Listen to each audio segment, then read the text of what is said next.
This is the Emotional Horsemanship podcast. I am Lockie Phillips, your host. Emotional Horsemanship coaches deeply caring horse people to train emotionally balanced horses with science, empathy, and feel. And this is the podcast dedicated to exploring all of that within. We try to innovate horse training that puts the horse first. Season 2 of this podcast brings us solo episodes, special guests, and small groups of guests as we discuss horses, horse training, the equestrian industry, and the big, beautiful ideas that horses inspire in us always. My guest on the podcast today is Marika Leila. Marika Leila lives in France, and she runs the L'Oréal d'Orient Sanctuaire, the Orion's Eye Sanctuary, which is a horse rescue operation in rural southern France. I invited Marika onto the podcast because, well, firstly, she was a client, but she's also someone I follow on social media, and I don't follow many people on social media. And it came to my attention that she would be the right person for me to have the most scary conversation with, the conversation that I've been fearing probably the most, and I don't fear very much at all. And I felt like Marika would be the right person. And, well, why don't you listen for yourself? Because she proves that, yes, she was the right person to have my most scary conversation with. Thanks for joining me, Marika. Marika Leila Roux, thank you for joining me on this Sunday morning. How are you today? Hey, good morning. I feel really good. Good. I'm excited to have this conversation with you. Me too. I'm really looking forward to this. I've been hoping and looking for the right person to have exactly this conversation with. And I think you're going to be the right person, but let's see what happens. But my first question I like to ask everybody is, who are you? What do you do? And how do you do it? This is a great question and a hard one to answer concisely. Who am I? I think I'm fundamentally a builder. I'm really someone who cannot help but recognize opportunity to create something, ideally something big and loud and and impressive in however way we want to understand this word. And so that's what I do. I think I'm really a builder who builds. And how I do this mostly is by actually connecting things and people together. I very much know how to find the right people, find the right spaces, delegate, and build communities, I think. Amazing. I've never quite had that answer before. It's a very good answer. So what do you do, Marika? What do I do? So at the moment, I take care of a sanctuary in south of France with today 17 horses and 3 cows. We have actually 2 new mares are coming in today, this afternoon. So now it's 17 and 3 cows. So yeah, that's what I do at the moment. I'm building a space and taking care of the daily maintenance of the space and the herds, and trying to also find some sort of balance between just doing that and also having some amount of online presence that helps us sustain this on a financial level.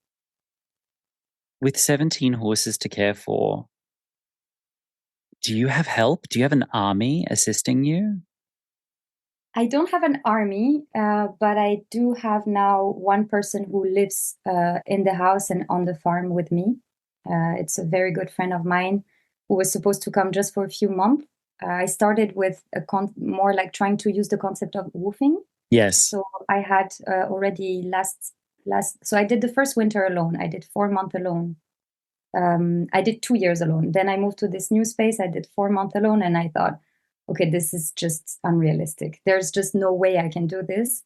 I'm going to have to sacrifice something. So at first, I thought I'm going to sacrifice a bit the tidiness and cleanliness of the space because I just cannot. And I couldn't sacrifice on this. I'm very neat. I'm very maniac with this. I want a clean farm. I want clean spaces for myself and the horses. So then what I had to sacrifice was time spent with the horses. And then I thought, okay, this is also not something I'm willing to sacrifice. They are fine because they live in big herds on big spaces, but I'm not fine if I'm not with them. Also, some of them actually needed a lot of training and retraining and help getting out of very problematic behaviors. And so then I started looking for woofers. I had two different woofers for 2 periods of 3 months. And this did not really work for me either. Woofing is a very difficult situation. I used to be deep into that world. I used to manage a revolving parade of woofers who came through a stable I used to work for. Every summer, they would just have a revolving door parade of woofers coming through. And I would have to onboard them, teach them, manage them. And sometimes they were great and sometimes they weren't. And it was a very difficult way to create adequate care for the horses. Yes, exactly. The problem is basically people leave when they're just starting to get it. That's right. And then you need to spend tons of time and energy training the next people. And I realized this is not helping me at all. This is actually making me work double shifts because I have to do the thing myself with them and then check after them and then correct them and then redo it. And it just made no sense. So I had to end up giving them very, very basic tasks. That was, of course, relieving me a little bit, but it wasn't really helpful. And then I found this friend who told me, I would love to come for a few months to do this. And I thought, okay, let's try this. It will give me some time to think about how I will move forward. But we got along so well and they're so happy here that now they just decided to stay for a few years. So I think that's what I'll be looking for from now on, is more like farm mate than a woofer. Like people who want to stay on the long term and that are actually my friends. And so it's less transactional, because I also found that it was difficult on both sides with the woofing, because I'm expecting people who are here to care for the space like it's their own, and to care for the herd like it's their own, to really take on full-on responsibility. But the problem is it's not their space. And so people are also like, why would I throw myself at this when in 3 months I'm leaving and this is not mine? So I understood that there was also an unbalance there, and it was unfair of me to expect this. So I really want to, and in this sense, that's how I always end up building communities, is I really want to try to equalize as much as possible power dynamics. So everybody's giving their best and getting the best out of whatever we're doing. So this is the new system now here. Wonderful. My workers, my employees who are with me, they're a husband and wife team that were woofers for a friend of mine. And I rented a casita on her farm where they were woofing. And then eventually they were working. And now I've kind of taken them because they were diamond in the rough, best woofers they had ever had. And now they've got contracts and they work for me, and we do it that way. But that's amazing. I mean, yeah, of course, the best way to equalize the power dynamic is to pay people and then have just a fully transactional relationship. But sadly, right. I just don't have the budget to pay. Listen, I barely have the budget. I pay them before I pay myself. That's how we roll. But I can't do this without them or someone in their position at this stage. It's just not possible. I mean, today I'm recording 4 podcast episodes, and the horse's care has to keep going. There's no way I could have this conversation with you at this time of day if someone else wasn't taking care of the horses right now. Same. Like, I'm literally, as we're having this conversation, looking out the window, checking the work. Looking at the window, and I'm watching Olive, so the person who's helping me here, like taking out the old horses, taking off the blankets, bringing the breakfast, checking on everyone. Wonderful. And I'm like, oh my God, today would have been so stressful if I had to fit in all of this and find time to relax before the interview. And Right. Well, I think there is no way to build anything alone. alone. You just can't. Anybody who tells you I've done this by myself is either lying to you or lying to themselves. But Lying to you, lying to not a thing. themselves, or they're a hop, skip, and a jump away from some form of nervous breakdown if they're not already in one. So, I mean, I've been watching you build your sanctuary with interest. We've got very similar climates and similar geopolitical zone as well. So it's been interesting to see you build it.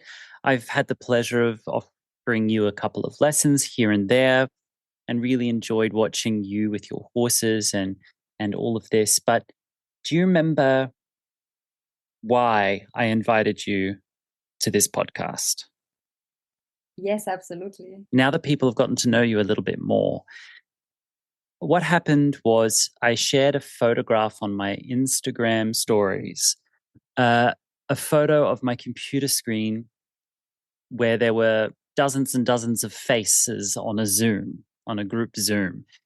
And I mentioned that, you know, we're wrapping up the program that I'd just been teaching for 3 months, and here we all are, and we've all had a lovely time, etc. And you replied something to the effect of, do you want to say? Where are the men? This is always only women. Do you remember what I said? Yes, actually, I was very surprised by your reply. What did I say? I forget. You answered something along the lines of, there are some men in my clientele, but not that many. And one of the reasons why you believe this is happening is that men are generally not welcome in gentle spaces. Can you say that again? Men are not welcome in gentle spaces. That's what I said? Something along those lines. I was very surprised because I thought I was poking at you as like a wink, wink, you know. Oh, but I took it seriously. You know, like, I mean, no, I was very serious, but I guess what I was hinting was more like, you are one of the few exceptions also in this field of gentle horsemanship, let's call it as an umbrella term, and this kind of new wave of gentle horsemanship. Why is it only women, or the vast majority of clients are women and the vast majority of professionals are women? And I guess in my mind, it was more sort of like, you are an exception to the fact that men are kind of shit and are not interested in gentleness.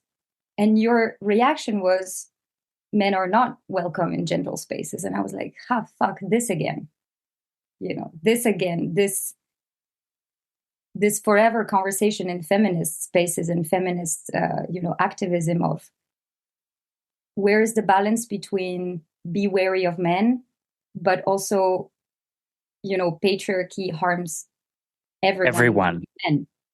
And it's such a it's such an easy mistake to think that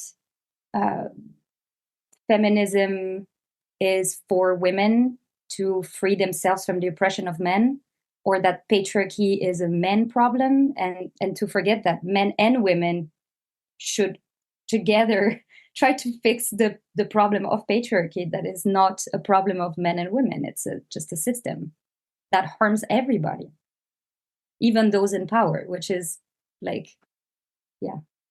So anyways, this is how our conversation started. Like, where are the men and why are the men not here?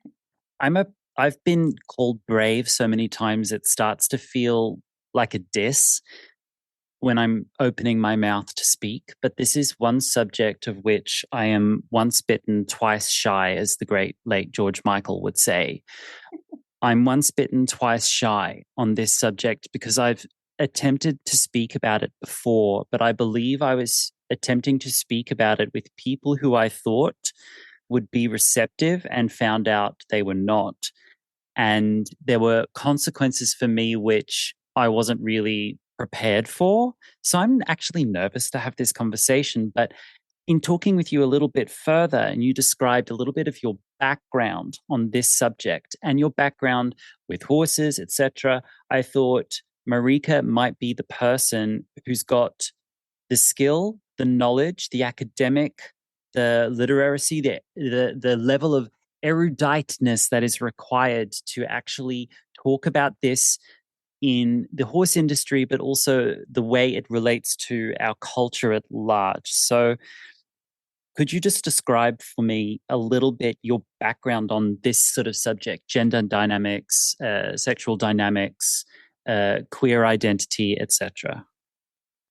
Yes, absolutely. And I guess this would be maybe the more traditional answer to your first question: who are you? And if I try to explain who I am in terms of identity, so I'm assigned female at birth, but I actually identify more as a gender fluid, non-binary person. I'm queer also because of my sexuality. I'm bisexual. And I've been, I guess, my whole life meddling with questions around identity, because whenever you are not conforming to the norm, then you must ask yourself questions because nobody's telling you anything about who you are, due to lack of representation and or just straight on oppression and erasure of those identities. So I think from a personal point of view, really just because of my gender and sexual identity, I have experience and knowledge discussing these topics and researching these topics and experiencing in my body and flesh these topics. And then as I grew up and started to also find communities and meet other queer people, I've also, let's say, participated in more political conversations around this and having a bit more of more of an agenda besides just, understanding myself, also understanding myself in relation to the world and the society that I live in. And then I also have actually my professional background and the main reason why I'm able to have 17 horses who are only bringing expenses and absolutely no money, because I'm not a professional in the horse world. I take care of them, but I'm not a professional trainer or anything. I don't charge money. My professional background is in actually rope bondage. So I've been a rope bondage artist and instructor and performer since I'm 19 years old. And this is a world and a field that obviously raised a lot of questions and a lot of opportunities to really, really, really understand power dynamics, gender dynamics, racial dynamics, like intersections in general, to really understand that identity politics has to do mostly with intersections. And in my case, I was a young female-bodied person evolving in a very, very straight, cis, male-dominated field where the main topic was the domination of women. And so obviously I had to really use my brain and my body both in a way that brought empowerment and joy and not destruction and harm. So I was kind of part of a very first wave, first generation of female professionals in this field, wanting to really shift the paradigm and wanting to bring a very strong feminist approach to the practice and help ourselves and people realize that women can tie, men can be tied. It doesn't have to be so gendered. It doesn't have to be so stereotyped. And that the stereotype of man becoming more powerful and a woman becoming less powerful maybe was not that interesting, because that's kind of, we're just replaying an endless game. It's not a game if it's actually a reenactment of reality. Mm-hmm. And then why not? But at least be aware of it. And mm-hmm. So we were really kind of a few handful of women back then, trying to bring more at the very least, awareness on those power dynamics. And so these conversations and these, this is a very, very familiar topic to me. Yeah. And you used to live in Berlin, correct? Yeah, so I've traveled a lot. I used to tour constantly for many years. And then once I decided to settle down, I settled down in Berlin. One of the reasons why I wanted to settle down is because I really missed horses in my life.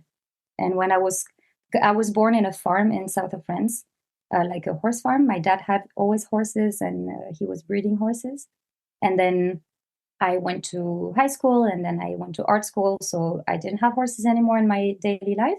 Then I started traveling and touring for my bondage career. And at some point, I realized I'm suffering from the lack of horses in my life, and I need to settle down somewhere where I can reconnect with them. And yeah, so I settled in Berlin, and after a few years, I managed to have horses again in my life. One of them is with me here still. In Berlin. He was in Berlin with me, and now he's here with me in France. Wonderful.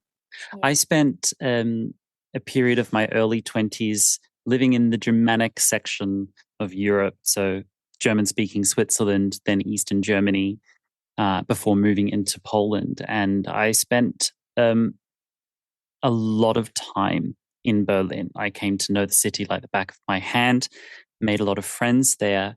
And if I know anything about that community of young people living in Berlin, it's that the minds are totally open and the mouths are totally working. People are talking, they are thinking, they are sharing, and they're doing. And they're They're doing. doing. Especially they really in the art do a world. lot of things. Yes.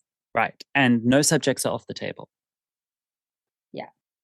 So. It's very much a community there where, first of all, there I found incredible queer communities. Really like active, very active, creating things, trying, failing, trying again, willing to evolve and rethink their values, their standards, their ways of doing. Like it's very alive. Yes. I really found in Berlin one of the only places where I found communities of misfits. Absolutely. That are not closing onto themselves out of fear of just like, let's make ourselves safe and just, create our little bubble that kind of collapses onto itself and create an echo chamber, but really very loud, active, bubbly communities that are really here to get out there in the world. And I found this willingness to expose themselves also really inspiring. To be like, Me too. We're misfits and that's cool. Not Me like, too. oh my God, we're misfits and we should hide in a corner, Yes. Yeah. Yes. Two of my very close friends moved to Berlin and stayed there. I will never see them again. They've just been swallowed by Berlin whole. But it was a formative period of my early life as well that really sort of changed the way my brain functions, especially when discussing difficult subjects, especially when it comes to creativity, and especially when it comes to the creative identity. It really changed the way I thought, being exposed to that community, even for a short period of time. So when you kind of let me know who you are and what you do, I thought, okay, Marika is going to be the person who might offer us, not just myself, but us the most insight into gender politics, gender identity, and power dynamics in the equestrian industry. Yes. So, I had a group of 120 something people for a program, and we had 2 men sign up. And that is so normal for me. If I have 100 clients, 1 will be a man, maybe. And often that man himself is queer or extremely progressive in thought. I have on my books 0 men who identify as traditional men, whatever that means. 0. And I keep the door open. The door is open. Nowhere in my discussions about my work do I intentionally use the word she or her to describe my clients. Nowhere. Everywhere when I describe my clients, it's always gender neutral. it's always welcoming, and we talk about gentleness. And now, on the surface, a lot of people would say things like, well, women are more gentle than men, and that's why they're attracted to this work. In your experience, how true is that statement? Um, so I don't believe that women are more gentle than men. Thank you. Especially not in the equestrian world. Thank you. I find that.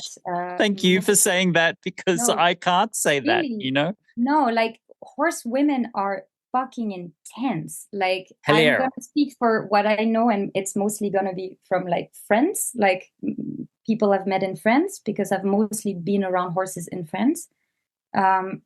Horse women are as intense as horsemen. I think it's not a male female thing. It's a I don't know. It's a very macho world, and the women who get into this world behave in this same way. In a like classic equestrian ways, are just violent and coercive and dominating. And I've seen exactly as many women being violent with horses that I've seen men being violent with horses. So the next statement I will hear in relation to what you just shared is, well, the women are under the thumb of patriarchy and are taking on toxic masculine traits about their person, and their behavioral issues aren't feminine behaviors, they're masculine behaviors. So therefore, it's still men's fault, that it's still the patriarchy's fault that women are potentially as violent as men, or as potentially as intense towards horses as men. That's what I've typically heard. In your experience, how accurate might that statement be? I think that it is a patriarchy byproduct and a patriarchy issue, that strength or that violence is being confused by strength, that in order to feel strong or to appear strong, we use violence and domination and coercion, whether we're a man or a woman. I really do believe that this is part of patriarchy as a system creates in people. I do believe that it is a patriarchy issue, that when we do open another option, like we open a doorway to a gentle way of doing anything, so in this case, horsemanship, more women will flow through that door, because we've been socialized to think that softness and gentleness are positive traits, whether men from a really young age have been kind of amputated from this softness. They've been asked to become tough and to become strong, or like violent instead of strong, but strong, quote unquote, to think that emotions are kind of useless and bullshit and distracting, and to be more doers and more physical. I think it's a problem of just a misunderstanding of what, I don't know, like a misunderstanding of what gentleness really is, maybe. Mm-hmm. Yes. And maybe it all boils down to this confusion, which really to me is it is a problem caused by the system of patriarchy, but that violence is strength, and softness or gentleness or vulnerability are weaknesses. Mm-hmm. And I think more men are socially convinced and subjected to this belief than women are. Yes. So I would believe this is why, more women will flow through that door, and more men will think this is not for me. And then another thing that you've raised is that maybe also some men who would like to, they are looking at this window, this different space that is being opened for them, and they think, but I cannot, or I should not, or I will not be welcomed, or I don't know how to enter that space. And then once I enter that space, all of a sudden I'm the minority, and I feel vulnerable, and I feel intimidated, and correct. Correct. And there'll be some women who would say, and they should feel like the minority sometimes. They should feel vulnerable sometimes. How do you like it? And I agree with that. I can't speak for the female experience, I can speak from my experience as male, cisgendered, queer, openly gay, happily so, and having always been that way. I can speak from my experience that if we are to say that violence in a woman is a byproduct of patriarchy, then the amputation of gentleness in men is also a byproduct of patriarchy, not a failure of men themselves. Absolutely. And the fact that this is not absolutely clear in the feminist fight is unbelievable to me. I mean, if anybody's having any doubt about this, I would recommend any book from Bell Hooks, who's really a feminist author who very much orientated her work towards this, making people understand that feminism is for men as well, and that patriarchy harms men in incredible ways. Yep. Amputating little boys from their emotions, their ability to feel and to express their emotions, is it's extremely violent, and it's extremely sad. Like, I don't know. And those little boys grow up to be despotic leaders that watch the world burn as a result. Yes. It should make people extremely sad, not revengeful. Like,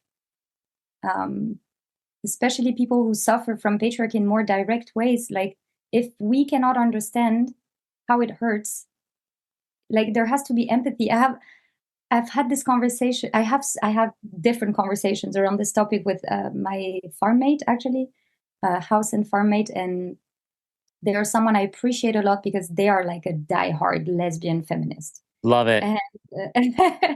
And their values are unshakable, and they are backed by actual, like, intelligent research and intelligent emotions, but they are in no ways radical in the human sense. They're the most patient, forgiving, loving, humanist person I know. And I've asked them, so, like, it's so uncomfortable for me to evolve in these spaces, these like very queer, radical, political spaces, because I feel like there's no room for mistakes. There's no room for people to show up, and they don't really know yet how to use language, how to move in space, how to interact. And they will get immediately rejected because you make us feel uncomfortable, you're triggering me, you're reactivating my trauma, get the fuck out of my space. And it can be a bit exhausting and a bit sad also to watch this bubble closing onto itself. And they actually, they told me something that I will never forget. They were like, well, at the end of the day, the real point of this fight is to live together. If we cannot live together, then you're not doing it right. If you're whatever activism, whatever fight you're fighting, if your whatever ism isn't led from the heart and doesn't lead to you being able to live better with others, then you're just creating more separation, more harm, and more another problem within the problem. Yes. Yeah.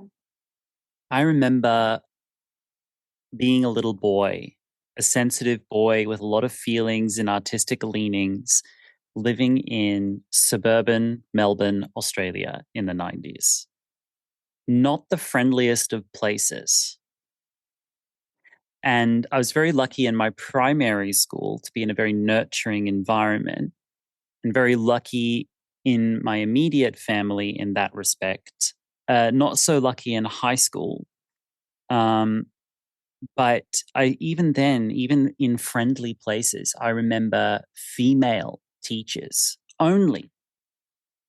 And I had even split male-female teachers, but it was the female teachers who took issue with my perceived identity in their eyes and would broach the subject with me with concern. It was only female teachers. I've only ever been told to man up by a woman. Men have never told me to man up, ever. And my male friends, even heterosexual male friends that I have, the 2.5 of them that I have, but they exist. They exist. When you actually speak in the company of straight men when there are no women around. In the company of straight men and there are no women around, and they perceive that there is a two-spirit person in the room, and maybe they're open-minded about that, they melt and become very tender-hearted, very emotional, very raw.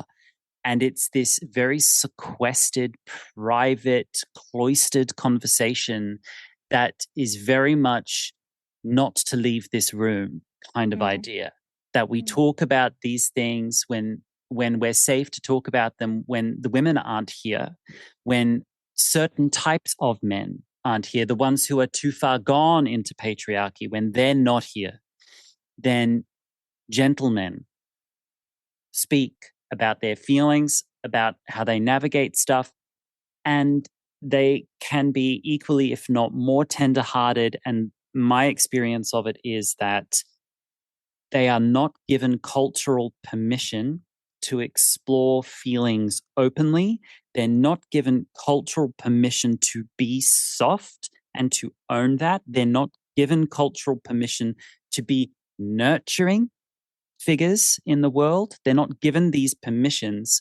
And often when they begin to explore that aspect of their body, of their life, of their brain, it's not only other men who shut them down, it's often their close, intimate partners, their women friends, their girlfriends, their wives who want them to be rough-handed, uncouth, whatever the storyline is. And there's a fetishization of masculinity that men are expected to adhere to at all times. I remember when I moved to Poland and I became aware of the homophobia that was present in the Polish National Ballet Company. Can you imagine a ballet company that was homophobic?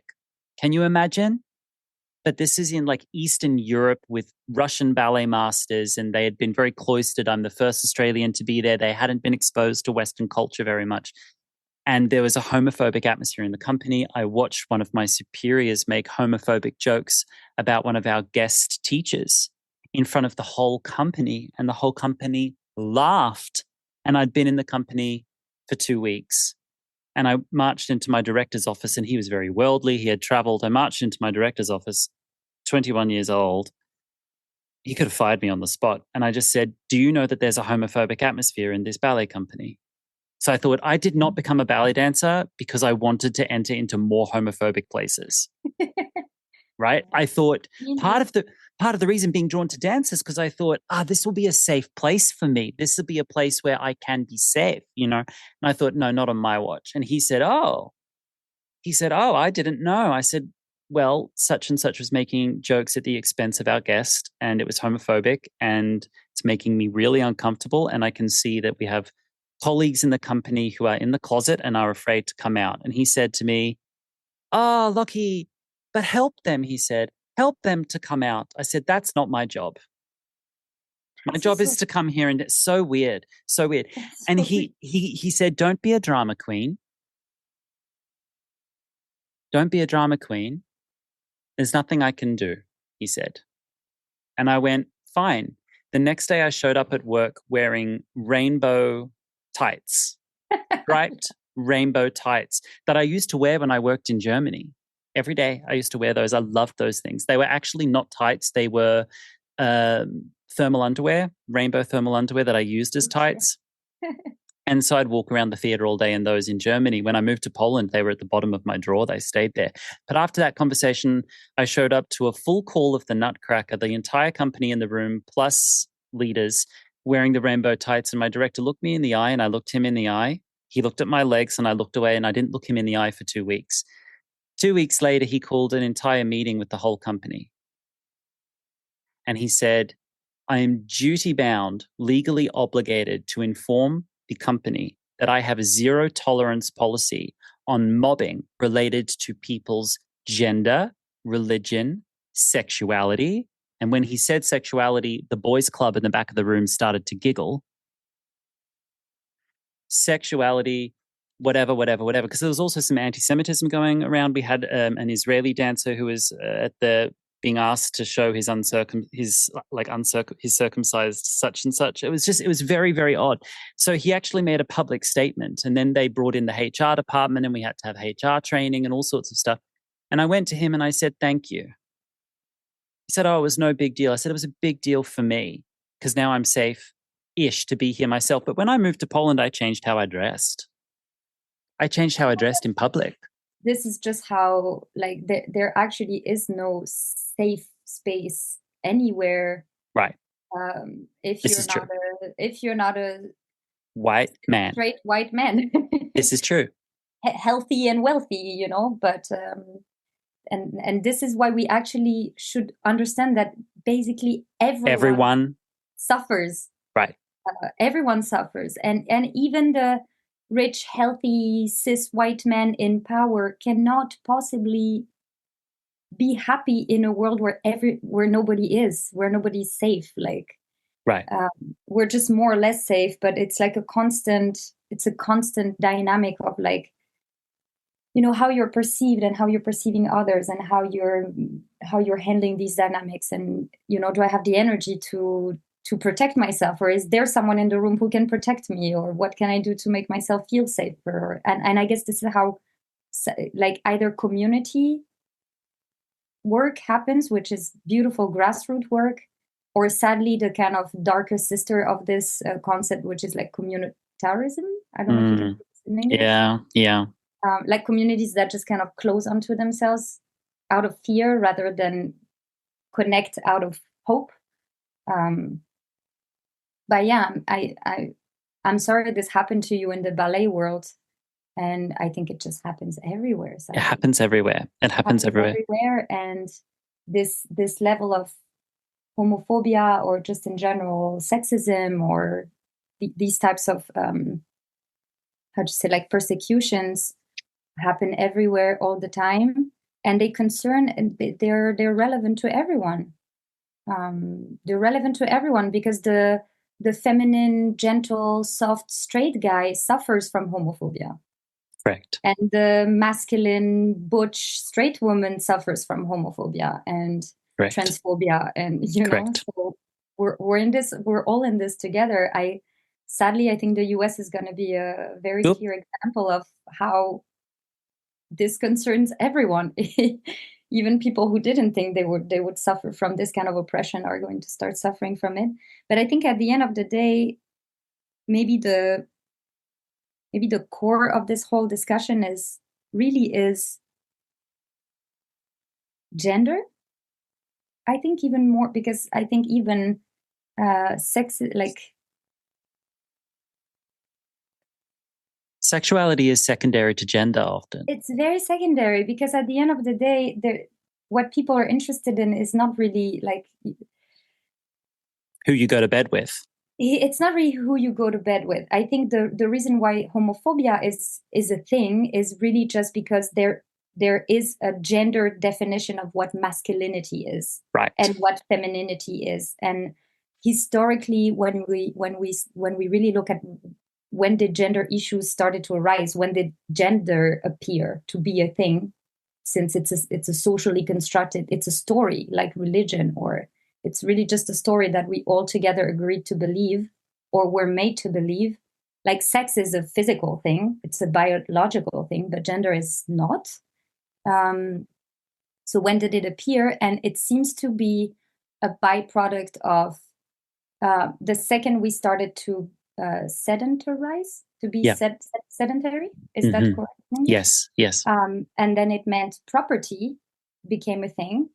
Owning something became a thing. Then there was a need to then transmit that property, and to control this, and to make sure that there's an organized and controlled way that this happens.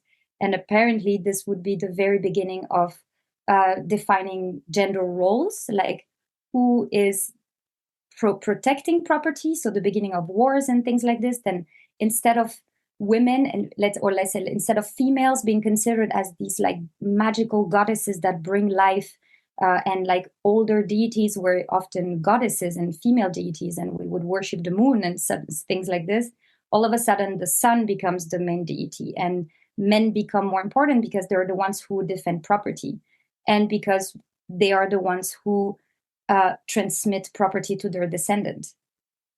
And I think this is the beginning of patriarchy. This is the beginning of having to define what a man is and what a woman is in order to give more power to the men.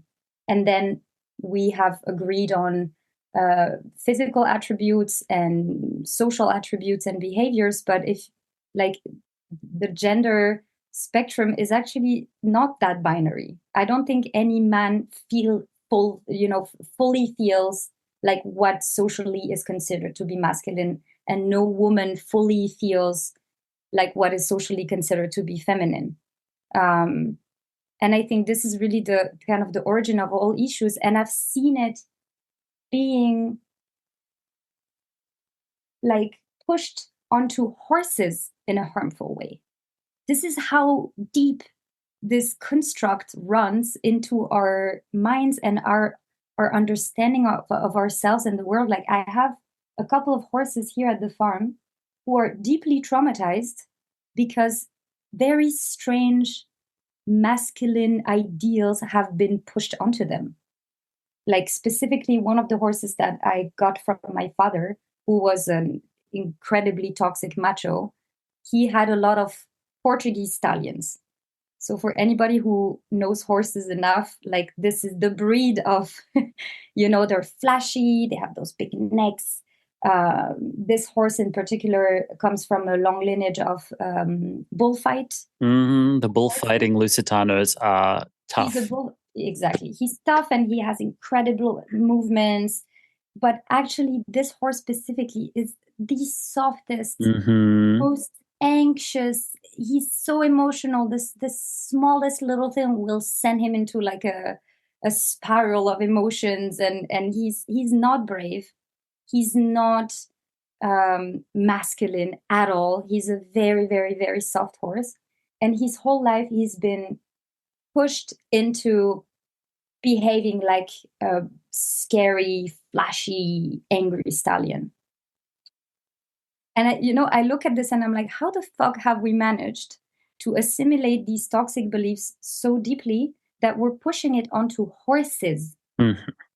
We're trying to make like macho people out there, or even macho women are out there, if we can say it like this, are trying to make their horses into machos and breaking their spirits because that's just not who they are. Or the other way around, having these taking very strong horses and trying to ask them to be relaxed and gentle only. Yes. And strong mares, like really strong mares, and just being like, she's a bitch. She's whatever. In French, they call like difficult mares like pisseuses, like because they pissy. I don't know how pissy. A pissy like mare. It's a pissy mare. And I'm like, what? She should be nice and soft and gentle because she's a mare. And I'm like, what? No. You've all lost your minds. Like, horses actually don't believe in gender. It's not part of their world. They're just going to be whatever the fuck they are. Mm-hmm. And so should you. Yeah, right. Forget about gender. Like, I don't know. I think this is one of the most scary and fascinating thing that we've come up with, gender. It's fascinating. I remember a few years ago, there was a trainer I loved, past tense, loved them. I pored over their social media with a fine-tooth comb. I adored their work, adhered to their algorithm and pushed their algorithm higher with my likes and my comments as a fan. And this was before the days of social media trainers starting to have online courses and things you could actually, play with yourself. This was the day where social media was basically just a brochure for their work, and you just had to like enjoy what they were doing. It was sort of a hobby for people, and then people started to monetize it. But I was so excited for this trainer. They had Spanish horses, female. Loved their work. They had a background in dance. I was just so excited about what they were doing, loved what they were doing, was so into it. And they announced, I'm creating my first online course. I thought, take my money. Like, where do I sign? Whatever it costs, I will be there. I was so excited. And then when they released the course, it was called something, something, something herd. But herd was spelt capital H-E-R lowercase d. Her.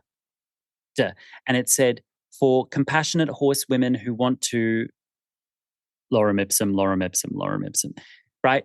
And they were marketing it exclusively to women.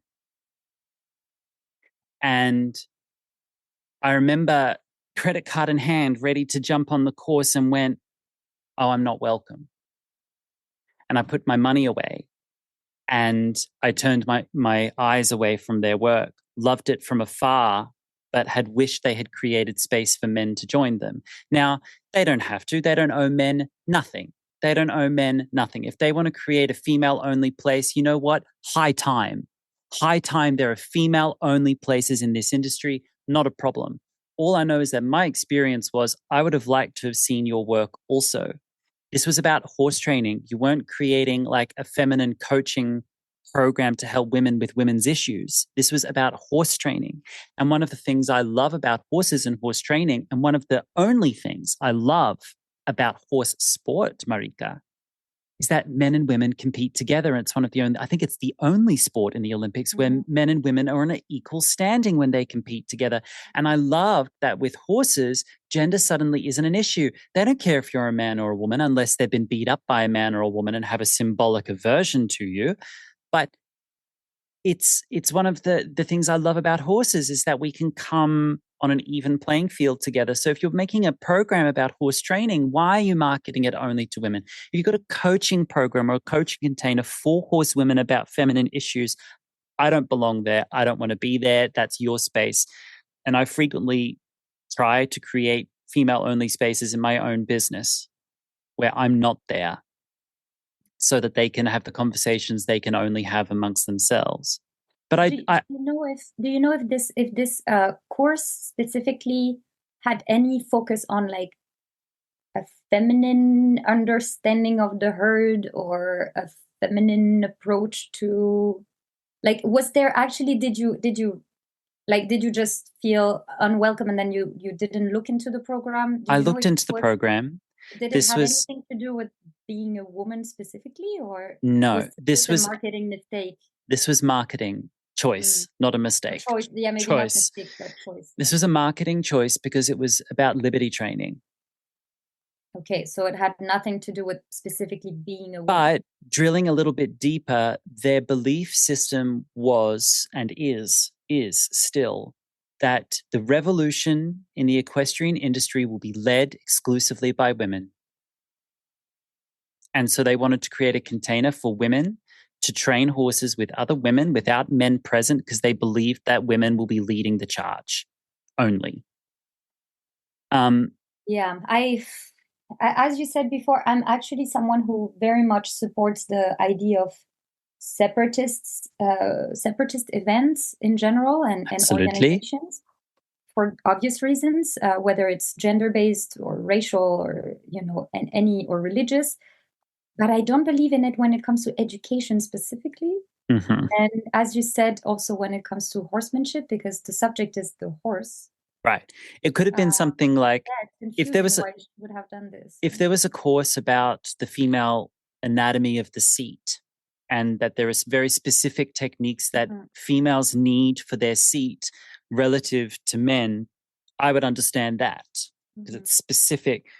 I don't know. And several years after that, there was this seems to have been really just a gendered statement. A gendered statement. It was a loaded gendered statement. Yeah. And there was something that occurred a couple of years after that where another social media influencer made this post that went viral. And in the post, they created a story. So it was a fictional story, but the fictional story was obviously drawing from their real life experiences. They told a story of a cowboy training a horse. And they described the cowboy in explicit detail. They described how his gut hung out over his jeans and he smelled like 3 days of body odor. And to the horse, his sweat smelled like the Big Mac he had had for lunch.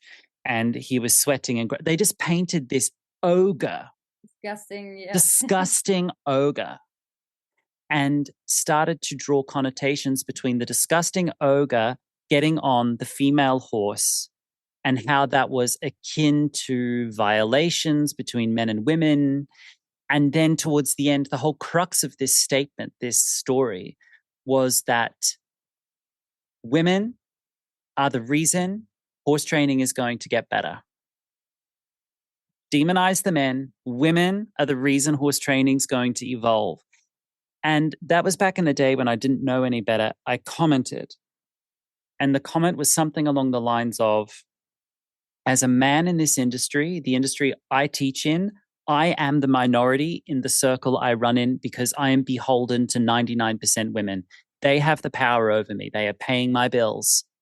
And if I don't ingratiate or support myself in regards to women, and if I don't respect and understand women and what they need and listen to them and treat them properly, then I have no work. And so, can we find a way to discuss the revolution in horse training where it is not becoming a gender issue? Horse training has enough issues. Do we need to put gender issues on top of that? Can we have a genderless discussion around horse training? Yes, or at least like the only reason why we should discuss gender is just in order to come together as To come together. to come together, not to create more separation. And it's absurd because, I mean, I think this is more of a problem of different approach to horsemanship, not like, traditional horsemanship or like old school horsemanship versus a newer, gentler version of horsemanship. But in both cases, there will be all sorts of people practicing either of these approaches. Yes. And we need to work all together towards a common like goal and a common vision. It kind of, I don't know, it kind of sounds to me a bit like in the same way that politics and politicians tend to kind of put people against each other when really, it's more of an issue of like class and capitalism than actual like, I think to end up having like a bunch of poor people hate each other because of whatever race or ethnicity or religion instead of looking up at what the really real problem is. And then you end up having a bunch of people in the horse world fighting each other on something that has nothing to do with the real problem. Right. Like the real problem is a problem to all of us. And it is a problem of patriarchy and capitalism, that we're all forced to kind of exploit ourselves and each other and separate from ourselves and from each other and disconnect from our like authentic feelings and authentic purposes and our need for rest and calm and time. But you talk about this a lot in your work. I try. I remember the first thing that really made me feel like, ooh, I'm so interested in following this person is that you were one of the first horse person to not only have a more gentle approach, but also to highlight the interconnectedness and the intersections between certain political issues and horsemanship. And to bring up the fact that like late stage capitalism is harming our horsemanship. Mm-hmm. It really, really is. We don't have time. We don't take time. We want to produce something out of everything. We want to grow everything. We want to speed up everything, control everything, sell everything. And I really loved seeing this and how it also is something we need to be aware of when we're working with horses, because this is not part of their world. Gender and money. They don't care. They don't fucking care. Like, and it's so relaxing. Maybe, I don't know. Yeah, maybe that's also part of like, I don't know, in a way, I guess like I'm not sure where I'm going with this, but I just had a thought like that it's a very comfortable place to be in a herd as a queer anti-capitalist person, because all of a sudden you're like, okay, here the space that I'm entering makes sense. And Yes. and finally I can like, I'm not being perceived in all the ways that I don't want to be perceived. I'm not being Right. perceived.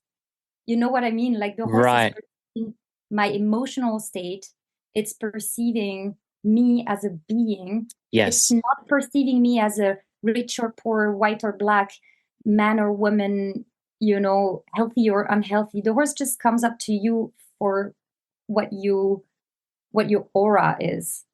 And this feels just so good and so real and so authentic, and this actually feels like a safe space. Okay, you might get trampled, you might get nibbled, you might get pushed around a little, you might get, but it's real. It's not conceptual. I'm really gonna get stepped on my toes. I'm not gonna get judged based on some completely abstract, story that men 10,000 years ago came up with, like men as in humans. It's a very tricky subject, one that I've stayed away from for a long time because women need voices and they need female only spaces and they deserve to be treated according to their birthright.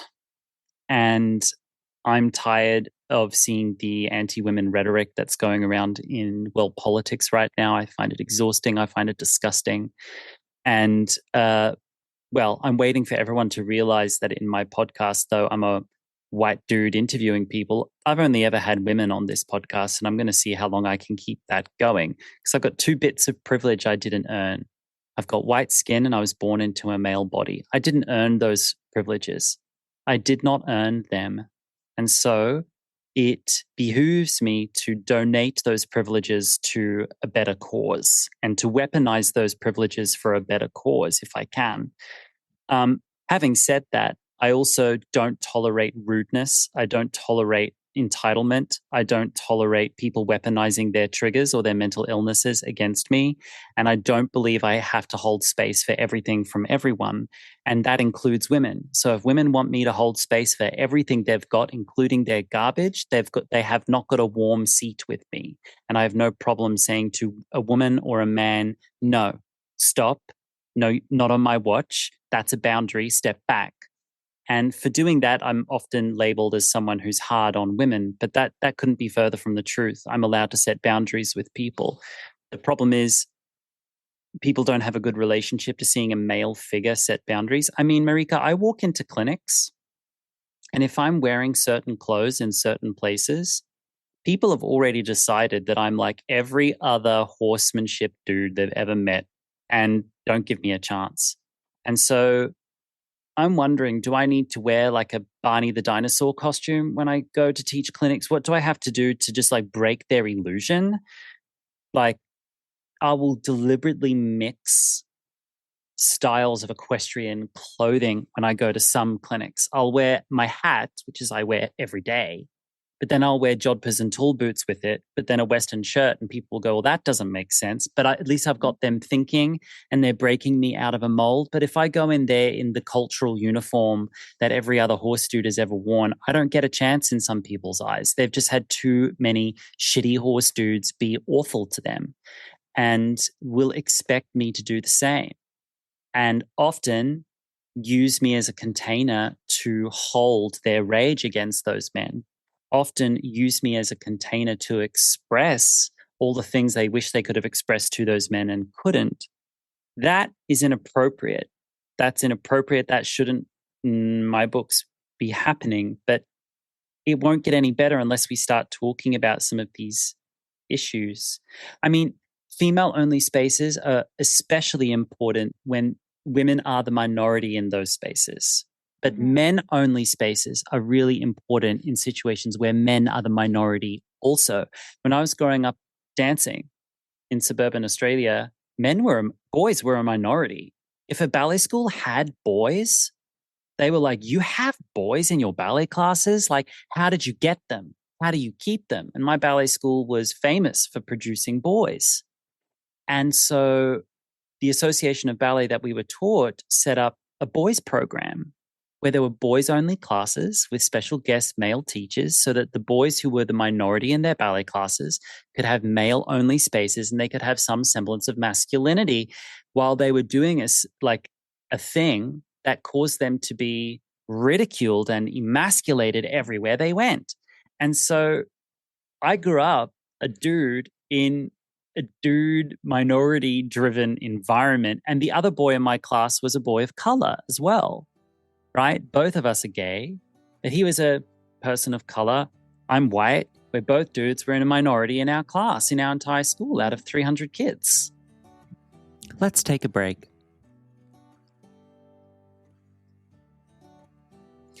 So I had a really lovely email recently, super respectful and smart email that asked a really good question.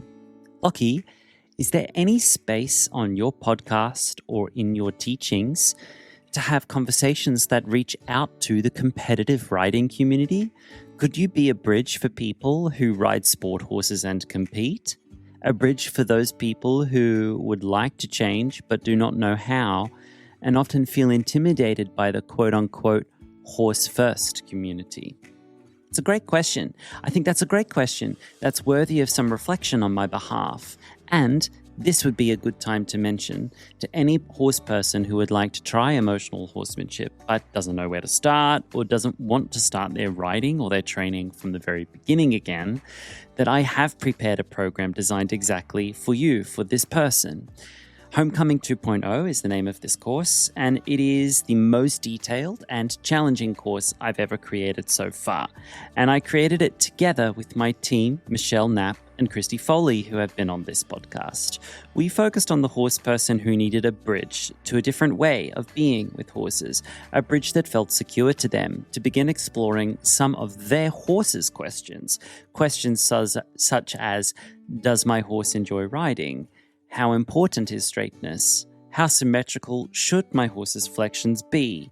How to transition from one riding and training style into another without confusing my horse. We taught the students in Homecoming 2.0 some actionable elements that you can take home to interpret individually in this course. And you can sign up for this course exclusively through the link provided in this podcast episode below. I've even put in a little discount on the podcast episode link.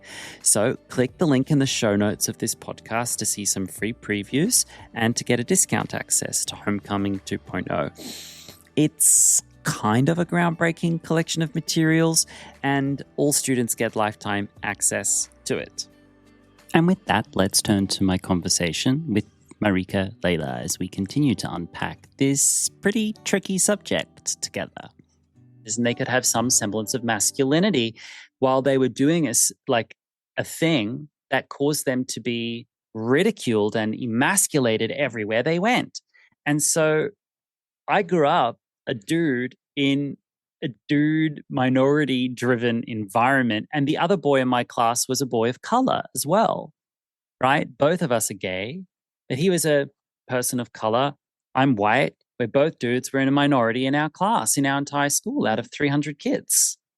Don't you think that at the end of the day, like the need for any type of separatism or non-mix event or spaces, to me, it is beneficial if it's a means to an end. If it's not it in itself. If you're creating separatist spaces because that's what you want, I think it cannot be, you're creating an echo chamber.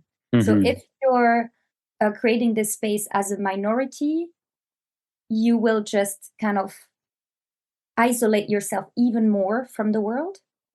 And if you create this space as for example, like men only spaces, sometimes I'm like, oh my God, you guys don't spend too much time in there either, because you definitely have to come back out. Yeah, you have to come back out, and also you need to hear the voices of others, like, you know. So I think it's important to have these spaces for kind of gathering strength, yes, in order to get back into the world, in order to either as an individual to feel stronger when you're going to confront yourself to a world that is harsh on you, or as a leader or instructor or educator in any aspect, to be better at doing this, to be more empathetic, to be stronger, to be more secure. But I think at the end of the day, it only makes sense if the final goal is to be together, to understand each other better, to respect each other better, to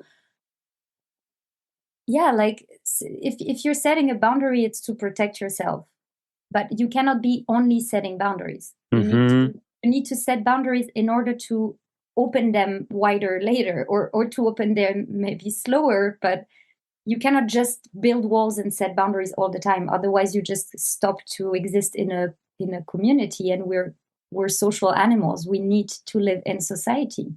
We need to find ways to live together and to understand each other better, even across species. That's what horsemanship trainers do, right? Help us understand horses better so we don't get harmed and don't harm them.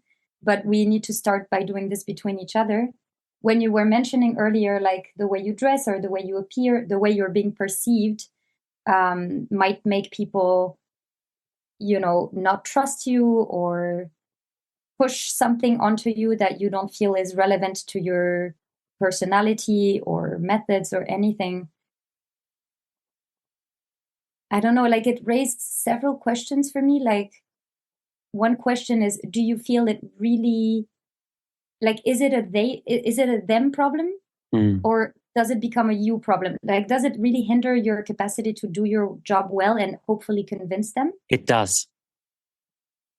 It really does, Marika. It really does. It can really manifest itself in extremely insidious ways. Mentioning, of course, that I clinic heavily in the United States, where women are essentially under broad spectrum attack in almost every state. Yeah.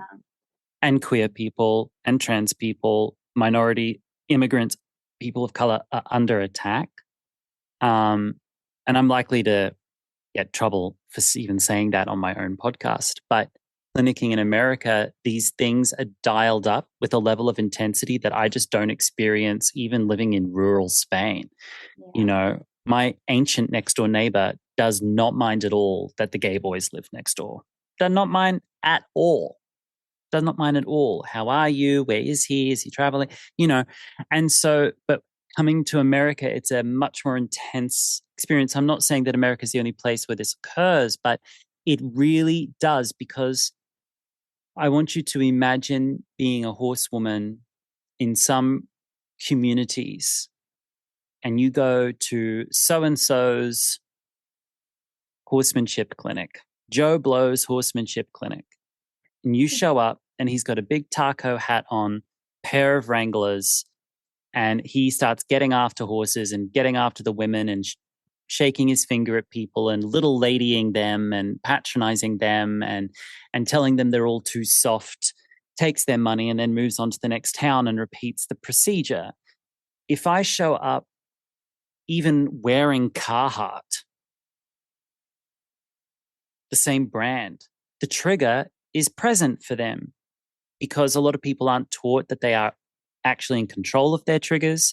The triggers are something you're predicting and constructing actively as you go. It's not something that's been created and you're a victim to forever, but that's not what people are being taught about triggers either, because the research just hasn't developed itself properly. It really does set people on edge. Really does set people on edge. You were mentioning earlier, like horses having sometimes gender triggers as well, if they've been, right. It's trauma. By a particular gender or whatever, right. Like what appears to be a man or what appears to be a woman. Like maybe, like, don't you think that maybe part of your contribution to making is to give people a positive experience with a male trainer? Yeah, and to absolutely, like somehow take it because you can, and take it like you would take it if a horse overreacts to you, even though you've never beaten them. No, Marika, that's where I draw a boundary. I will not take it. I am not a container for the trauma of other people. I will not take it. It makes me ill if I do. But can you do you do it for horses? Like even then, would take the trauma of a horse that you haven't done anything to, right? Not necessarily, no, but that doesn't mean I attack them either. I will create a container for that horse to exist where they're able to observe me in a safe and distanced fashion. That's what you do in your clinics, no? No, because at a clinic, there's someone in front of me who's there to learn. And it requires direct communication with me. But let's say it's a horse. My horse, Caleb, when he first came to me, he was abused by men. He was attacking men, long history of problems with men, described as male aggressive. For the first 2 weeks of my guardianship of him, I turned him out into a field who picked water, hay, feed, nothing else. I didn't touch him. I didn't look him in the eye. I didn't receive any contact. If he came up to me, it was his choice to come up to me. I just gave him nothing. I absolutely detoxed him from any kind of contact because before I can rebuild his expectations towards me, he had to expect nothing from me first. I will not go in there and fight with trauma. I will not do it. I'm not a qualified mental health care practitioner, and that's not my place to do so. I think it's problematic to do so, especially at a horse training clinic. Even with a horse, if I'm in a session and the horse starts to have a traumatic episode, I've gone too far. If a horse is in a session and they're struggling with something, they're applying themselves to something, they're struggling to concentrate or focus, that's something totally different. But a horse who has a traumatic remembrance somatically and behaviorally, you cannot train them there. I'm a teacher and an educator. I'm not a therapist. I'm not running for public office. I'm not a politician. What I'm a bit confused about is, so these situations that you're talking about, and these, like, I guess you're referring to specific instance and specific people in specific cases, like were they, what's the word? Like, were they hostile towards you? Sometimes they're hostile, but there is a large variation in the behavioral results of this. Very large sample size, very, very enormous amount of divergence in how people cope with this issue. When you've actually got boots on the ground and you're in a community somewhere as a strange man to teach them around horses, the variability is the norm. There is not necessarily a consistent thread. Some people deal with it with hostility. Some deal with it in other ways. But that's just, I mean, women being kind of generally traumatized by men is sadly a byproduct of the world we live in. And it's like it's like, you know, people of color being traumatized by white people and having this, like, I've experienced this a lot, for example, in anti-racist spaces or queer spaces in general, where we're often like, anti-racism is very prevalent in queer spaces, at least the queer spaces where I've been in. And when you have these discussions and all of a sudden you feel like, wow, a lot of things is being projected on me by folks of color, when I'm actually really trying to be an anti-racist ally. And then at some point, you know, having to move through this and realize, okay, being uncomfortable and being projected on is not really something that I can do anything about. No. And I think they are suffering more than I'm suffering. Correct. Like they are going through something historically, socially, individually, that is way more intense than the discomfort I'm experiencing right now being projected on. And the best I can do is not react to it. Right. Draw boundaries, obviously, when it becomes actively hostile, because you should never accept that someone harms you actively. But discomfort or lack of trust, or like a disappointing lack of trust when you're like, but you should trust me, or I feel like, right, that's all fine. That's all fine, and that's fine. all, and it's more than fine. I'm like happy to take one for the team. Exactly, you know what I mean? Exactly. I'm very comfortable being uncomfortable. Every day doing this work for me is uncomfortable. As a deeply introverted person who bears my soul to the world on a regular basis, it feels like taking a shit in a transparent bathroom for the world to see. Yes. It's deeply counterintuitive. It's very counterintuitive. So for me to even show up in any space at all, in any capacity, even to speak here with you or to have a podcast, is very uncomfortable. It's one of the reasons why I haven't taken more space up on YouTube, even though I could, because I feel so uncomfortable putting my face and my voice and my thoughts out there for free to God knows who, right? I just feel really uncomfortable with that. Mm-hmm. And I always have. My natural state is to be very private. But at a horsemanship clinic, discomfort? Absolutely. Absolutely. This is uncomfortable for you. This is not tracking what you expected. This is like an activated place for you where you're exploring something new. 1000%. But active, present, traumatic remembrance towards me or anybody else, including the horse, should not be occurring at like a horsemanship clinic. And for that, I try to create boundaries that filters that out before it gets there. Because if that happens at a clinic, it's unsafe for them, it's unsafe for their horse, and it's unsafe for me. And also, we talk about people of color projecting in places towards white people because they've experienced so much racism against white people and in sexist places. Well, when I show up to a clinic, I'm in a mostly heteronormative environment and I'm mostly the only queer person there. One of my personal traumas is getting mobbed by groups of heteronormative people. Mm-hmm. And so there I am with a microphone on in front of a group of straight people, usually in rural communities. So tell me again who's the most uncomfortable here. Tell me again. The horses, probably. The horses, probably. The horses, absolutely. probably. The horses the are. horses being like, what the hell is wrong with what is going on? So that's why I need us to get to a place, all of us, where we can nod to the discomfort and then focus on the horses and really put that aside. So I guess maybe something along the lines of mimicking, I don't know, at least my understanding of what most of horse training has been about. I'm not interested in, like, I don't really ride horses so much. Like, I ride them outside just for hacks, but I don't really ride. So for me, most of what horse training has to do with horse keeping, I guess. I see. Most of it has to do with these horses have to be manageable when we need to take care of them, bring them from one place to another, take care of their hooves, take care of their health, handle the herd dynamics, all of this. This is most of what horse training has to do, is for me. I feel like what I found out is that the bottom line is just resilience and regulation. Mm-hmm. Like I need them to be able to regulate as quickly as possible if they got dysregulated by something, and me too.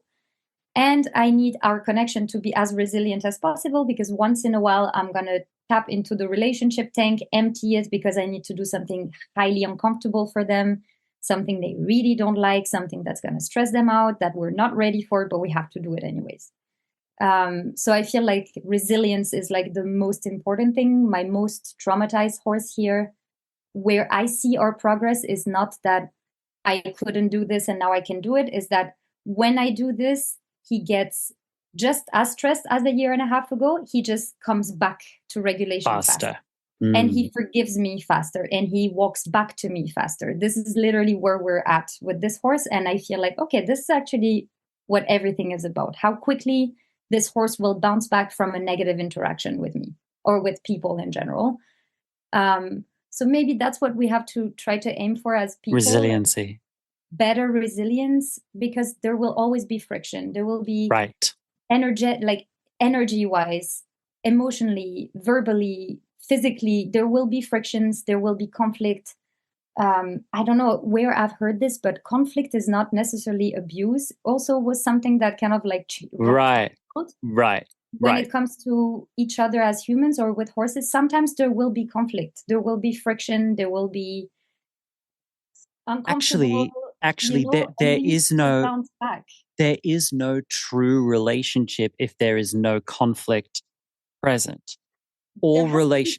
That's right. All relationships require a level of disagreement for the relationship to be tested, to be strengthened, and to know each other. I wake up in the morning and my cats here disagree in conflict with me about the timing of their breakfast. Yes. One cat got on the rafters once, right above the bed, and body slammed me from the rafters. So jumped on my chest from a great height to get me up in the morning because he wanted his breakfast. That's a conflict. I love this cat. He's never hissed at me. He's never scratched me, never nothing, but he has body slammed me once in the morning. So even the most gentle creature I know is capable of conflict with me. They don't hate me. They're just like, I'm taking exception to what you're doing right now. That I very much hold space for and actively teach that in clinics, that it's okay to, and in lessons, it's okay to ask horses to do things that are not their first preference. And if the horse pushes back on you, well, good. They're testing the relationship. They're not testing you. They're testing the collective you. They're testing, can we stay together in this? Do we have enough to stay together in this? Absolutely. I mean, this is slowly becoming conversation more about consent, I think, and consent practices and saying no and hearing no. Well, it's an intersection. Consent is part of this picture. It's definitely here. And that's actually something that I talk about a lot in my shibari classes, like when I teach bondage. And obviously, there's a lot of talks about consent, verbal consent and nonverbal consent. And it's something I've really found to be extremely true in any practice and just in any relationship. The second you're relating to another, whether it's human or non-human, you only get to be, there is only a relationship once there starts to be no's. When you start to say no and when you start to be said no. And I think you don't know yourself and you don't know the person and you don't know the relationship until you've met a no or had to say no. And then how resilient is the relationship? Is it going to be no, end of the relationship, end of the activity, end of the thing we were doing together, or no, readjust, no end? No, but this, yes. And I find this to be so true with horses, but also with people. And like, for example, the situations you were talking about at your clinics, if there's a sort of no that comes from people who are projecting something onto you, there's a form of rejection, a form of like an indirect no. And then you're also saying no to this no in a way, because you're like, well, I'm not going to take that shit.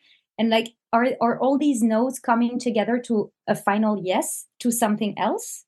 Then it's a positive interaction. I don't know if that was clear at all. But that is correct. Are you saying no until you're finding like a common yes? Or are you just like, no, and then split and stop the interaction? Mm-hmm. If it's very, very unusual for me to be combative at a clinic. That's very, very unusual. That's not my energy. Only if I'm backed into a corner. Only if I'm backed into a corner, which doesn't happen. If people are coming and they're coming with no's, and those no's are predicated upon symbols and triggers rather than understanding and listening, well, they had that experience and they take that with them when they go, or they lean in and they ask questions. That next step is really up to them. I can't control that. I don't want to control that, even if I could. That belongs to them. If people come and they see and they say no based on what they've seen, that's also important. They say, that's a no for me. I say, okay. Maybe all they need sometimes is just like the acknowledgement. Like I found,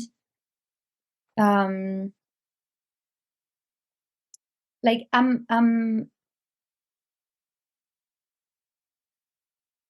in my personal life and in spaces that I've participated or organized, I'm often, I think that's kind of the role of the bisexual in queer space. Yes. It's kind of like, I'm definitely queer and I'm on both sides here.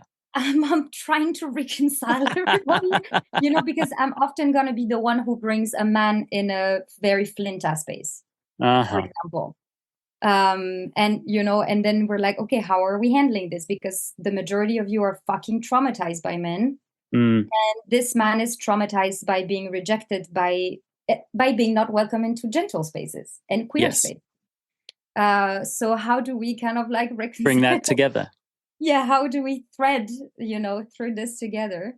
I watched a TED Talk once, and this TED Talk was discussing biology's reason for queer people. Uh-huh. And there is very robust research that says homosexuality occurs in utero when the mother is under prolonged cortisol exposure, prolonged stress.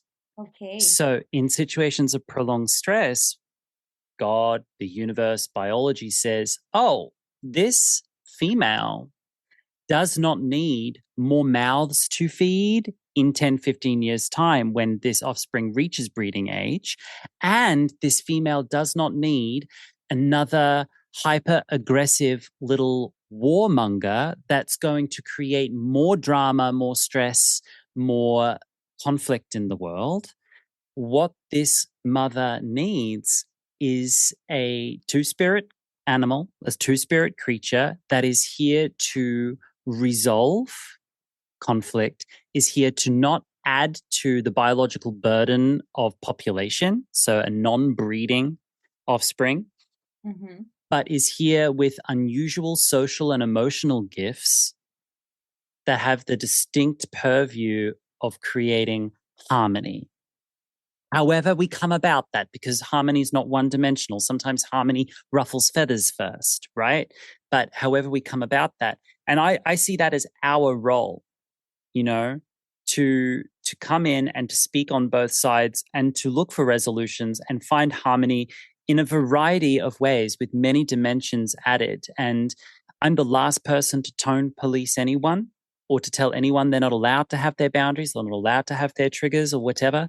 But at the same time, I so agree with you that our role is not as peacemakers or people pleasers, but as advocates for bringing it in and coming together. Togetherness. I often feel like my intersections allow me a weird, like kind of a double agent, because I'm straight passing. Right.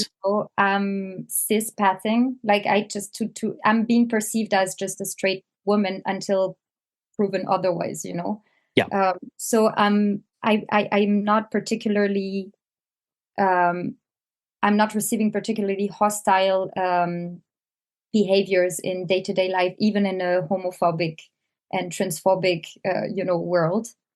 But then I'm also actually queer, so I actually evolved in queer spaces, and I feel like double agent.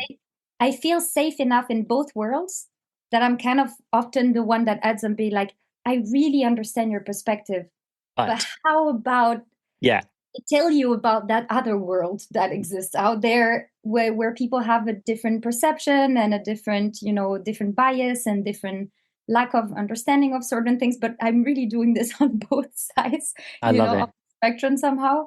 And it's actually like an interesting, I'm known to be pretty radical about things, and I end up being the moderate kind of mediator between worlds. Well, that's what's happening in our world right now. The radicals are often becoming the moderators. It's too polarized. Like polarization is not going to help anyone. It's just dividing more. It's creating more fear, more feelings of unsafety, more real unsafety. Like it just won't help anybody if we just polarize that strongly, and then just this us versus them, type of mentality. I'll push back on that. I'll push on back on that. Not completely. I'm putting a 10% pushback. My pushback is meeting polarizing people where they are at, to shake them, asks them to consider the comfortable perch they're sitting on and maybe to get off it. So people who are adhering to machoism, like your father, if he had met a worthy opponent who shook him enough, maybe he could have reconsidered the way he was in the world. Maybe. We don't know. I don't speak about your father specifically, just trying to give it some specificity. There are people out there in the world who are so committed to doing something and that they will not move off what they are doing. Mm-hmm. They will not move off of that. And those people cannot be reasoned with. You cannot reason with them. Yes, there is absolutely. no reasoning. There is no moderating. You have to meet them where they're at with passion, with vigor, and they need shaking. Sometimes the boat has to be rocked. No, it's true. It's absolutely true. Actually, like, for sure, like, well, I keep, during this conversation specifically, I keep kind of like pushing the agenda of like, we need to come together. The final goal is to find togetherness and to function together. For sure, there's a line to be drawn somewhere in the sand. Right. Like, for example, I'm willing to, bend and adjust and feel empathy for people who are very different from me, who believe in different things, who are highly incompatible with me on an emotional, political level, just so that we can find some place where we can still be together socially or in a space or whatever. But of course, there's a line. We have to draw a line. Exactly. You have to draw a line somewhere. And I guess this is where we all kind of individually disagree, is like we all draw that line somewhere else. That's right. And then we're like, yeah, but you're lacking tolerance, or you're lacking values. Your values are not strong enough. Your values are too strong. You're too dividing. You're too blah, blah. Yes, this is a difficult one. Like, at which point do you say, nope, I will not even have a conversation with you. Right. Like, I'm not willing to have even the beginning of a conversation with a Nazi. I will just not. Like, I'm not willing to. That's a line you've drawn. Because that's a line I've drawn, or with a racist person, or a homophobic person. If I feel, no, actually, I guess that's not entirely true. If I feel it comes from a lack of knowledge, a lack of understanding, and a type of social or familial brainwash, oppression, I'm willing to discuss. If I feel that you're a good-hearted person, you just don't know, you've never met, the type of person that you think you hate, then I think it's a problem of you don't know. There's a lack of knowledge, and someone has failed you. And I'm willing to try to open your mind, or I'm willing to try to discuss with you. But when you understand that that person knows exactly it's a choice, they've chosen to be bigots, then I'm not willing to talk to you. Yeah. Like, I'm not willing to waste my time. There it is. Because if all we are is accommodating, if all we are is accepting, if all we are is tolerant, if all we are is holding space for everything all the time, we actually don't have any shape, form, or identity to us at all. And that is essential if you are to be healthy and well and to navigate this world properly. And I'm very, very encouraging for people to draw those lines, because I meet a disproportionate number of people who've been told by the patriarchy they're not allowed to draw those lines, or they've drawn them in the wrong places. And it's like, nope, you're allowed to just draw your lines where they are, and that doesn't mean you have to just sign a 1,000-year contract to that line. You can pick it up and move it, but you do need to mark it. And it looks like horses coming to us saying, where are you? Where are you? What's important to you? Do you really want this? What's the answer? What do you really want? Meanwhile, we're just this amorphous, foggy blob that they can't get a hold of our identity. And many horses need that from us, or many horses will meet our lines, our edges, and say, I don't like that edge. I might need you to move it. Yeah. And same for us. Same for us. I mean, I do this all day long with my horses. I'm like, I know that's your limit, but I don't agree to that limit. There we go. We're going to talk about that limit, It's like, it's also important for sure. It's such an interesting conversation. I'm having so much fun. It is a wonderful conversation, really, but really, really interesting. I want people to know the following about me, where my line in the sand is. When it comes to gender in my work with horses, men are extremely welcome. If I could create male-only containers in my work of, let's say, emotional horsemanship, gentle horsemanship, where only men could sit and talk about it from their perspective, I would, not so that they would stay there, not so that they would become insulated, but to create a safe house for them to speak about the relationship they had with that mare that they still cry about when no one's watching, to speak about how they pick up the reins with love, to speak about these things, to speak about the instances where they were aggressive because they felt that they had to be to have social standing in their community. I would like to create spaces for that. That's a totally idealistic notion. I don't have high hopes that it will become a reality, but in the meantime, my work will never become a work about gender. It's about the damn horses. Gender's a thread. There's an intersection here, but I don't want people to think that this is big work about gender. For me, around horses. That's my line in the sand. So hearing this, I'm thinking again, like I'm remembering conversations I've had with people of color in my communities when we're organizing events and having conversations about events being the vast majority of time wildly white. And organizers being like, yeah, but everyone is welcome. So how come it's just mostly white people? And then talking to people of color from the community, they're like, yeah, but the fact that you're saying everyone is welcome is not enough. Mm-hmm. Because we don't know if you've actually done the work. We don't know if your space is actually going to be safe for us, because we look at your flyers, your posters, and all we can see is white people. So we don't see people of color teaching at your events. We don't see people of color participating. And then there's this sort of vicious circle where the lack of representation creates a lack of trust, and the lack of trust creates a lack of participation. So there's a lack of representation, and and then it just doesn't work. And I remember some of these people saying, like, we actually need you to not just say nothing that would make us think we are not welcome. We need you to say something that actively makes us feel welcome, because the system in place kind of insidiously makes us feel unwelcome. And if we want, like, one of the ways to eradicate this problem is not by ignoring it, but by addressing it. And because we want this work not to be about gender, maybe our generation has to make it about gender until it cannot be about gender. You know, in the same way that we need to talk about sexual identities until we just don't fucking need to talk about it. We need to, there is a need for feminism until there is no need for it. I totally get that. But at the end of the day, I am running a business that's about horses. And so But it's horses being handled by people. I understand that. Struggling with gender. I understand that. I totally understand that. And this is a valid point of view. But my business is about horses.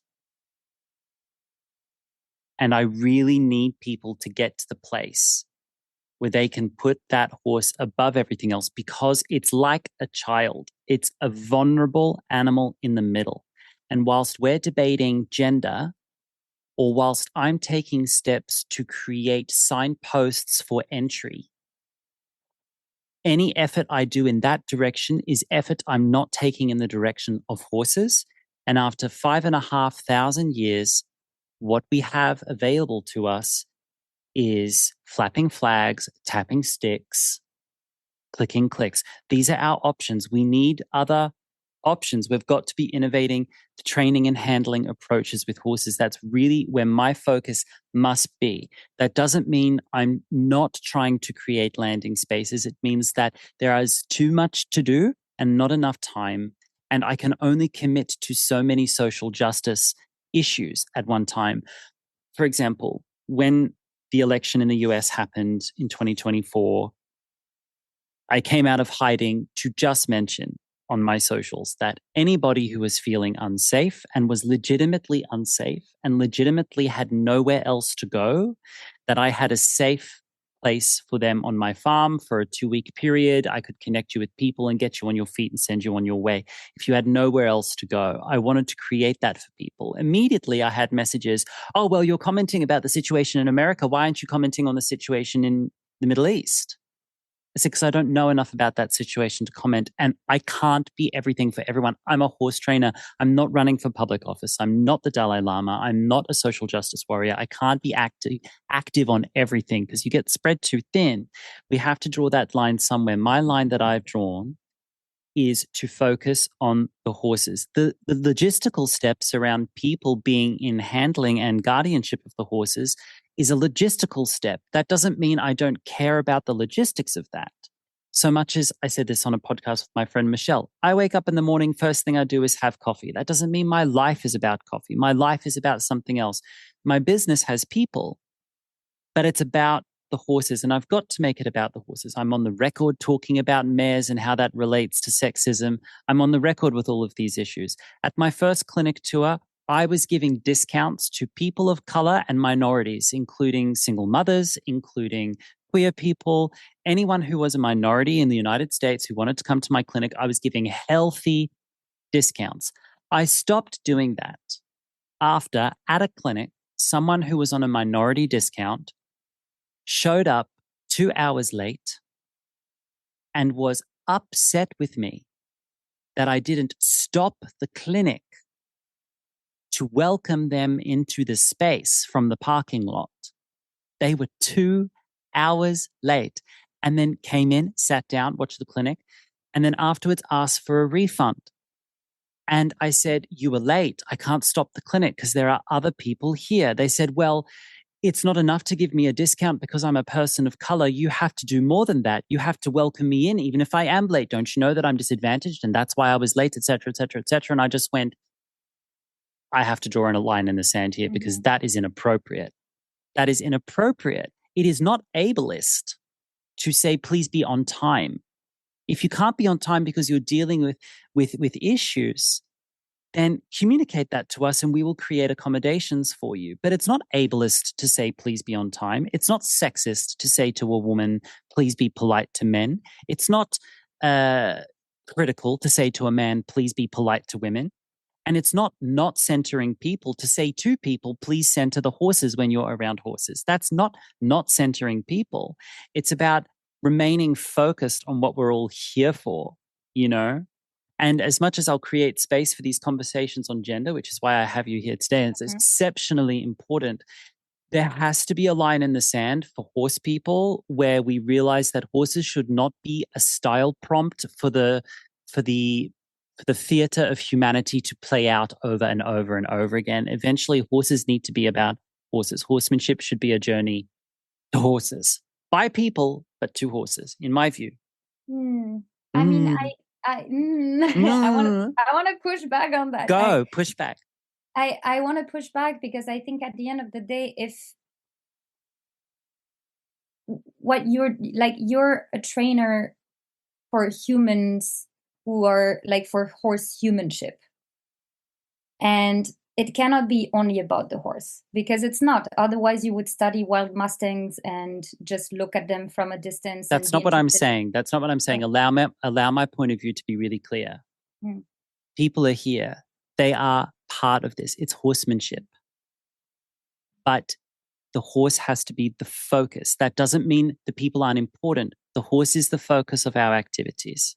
Of course, of the activity. But I guess what I was talking about was like once we've acknowledged that there is sadly a gendered bias. Now we've talked about it at length for like an hour and a half or something. Why and how this manifests, that there is a socially constructed gendered bias that we're observing will lead way more women to come into this space that is needed by the horses need as many humans as possible to enter that space, because otherwise they will continue to suffer. So they really need us to show up into the space. And there is a gender bias that makes half of the human population not thinking it's needed, right, or not thinking they're welcome in it, or whatever, all sorts of reasons. They don't show up. If we really want the best for horses, then we need to acknowledge this and we need to just work with it and around it. And if that means, for example, I'm not a trainer, so for me it won't be about this, but for example, when I I don't know, when and if I create any sorts of activities here where I need to do promotions for it. Like I did one event 1 or 2 years ago where I needed to do promotion. It was so hard to get men to subscribe also and to show up. And at some point in our marketing, we had to be like, hey, where are the men? Like, you are welcome here. And we really want you to be here. And you need this. And we need you to show up for this as well. And the world needs you. And, or, you know, this group needs you. That's where my hope finishes. For me, that subject, that little nuance you spoke to there, that's where my personal hope finishes. I don't have much hope that my gay ass voice and strident opinions, living in self-imposed exile in Spain, will have any power to entice men to feel welcome in my gentle approach to horse training. I don't think that I have that much power. I really don't hold out hope that my voice will do or say anything to bring them in, because I'm just one dude. They need to hear it from another straight dude like them. There will be one person who is first, and then they might bring two more, and then there might be an exponential tipping of the tide. But straight men do not want to learn from gay men. Tell me how I know this. Ask me how I know this. That is so deep into our social conditioning. I've got so much work to do for the horses. I have decided not to go digging down that mine, because at the end of the day, I'm here for horses. I'm not trying to change, centuries of homophobia deeply entrenched in heteronormative culture. I'm not trying to change that. I'll talk about it only because if there's a big pink elephant in the room for too long, I get the flu, right? It's healthy for me, and I'm hoping for others to hear me discuss it. But that's where my hope ends. I also don't have much hope that I am going to be the one for women to get the healing they need around men in a horse training situation. I don't have that much hope that I'm going to be the one, because I am not a happy container for vitriol. I'm not. If I could receive that, the vitriol, the purging of the trauma, if I could receive that, transmute it, and send it back as softness, I might be in a different position. I don't want to hold space for that. And it's toxic to me to do it. And I've got a mentor, dearly beloved mentor, who passed away from a very rare cancer. I don't know how you feel about the energetics of this stuff, but I'm fairly certain, and having worked with her myself, and I knew how she took on the stuff from her clients, I'm fairly certain the way she took on the pain of the people she worked with contributed to her health. And so I don't do it because I have to put my gas mask on first, right? I have to save myself first. And so I refuse to be the container for that. And there have been several opportunities where people presented themselves literally on a silver platter in front of me. Here's my trauma that I have against male horse trainers. You're the one who's going to help me transmute this. And I went, no, I'm not. No, I'm not. Absolutely not. .com. And they said, you're an asshole just like them. And I said, well, here's your refund. Wish you on your way. I'm not the one, babe. I can't do that. I'm not so powerful, and it would make me sick to do so. You understand? So valid, and it's so understandable. Like, then let's hope that someone out there hears this podcast and thinks, I know just the guy. I know just the straight guy.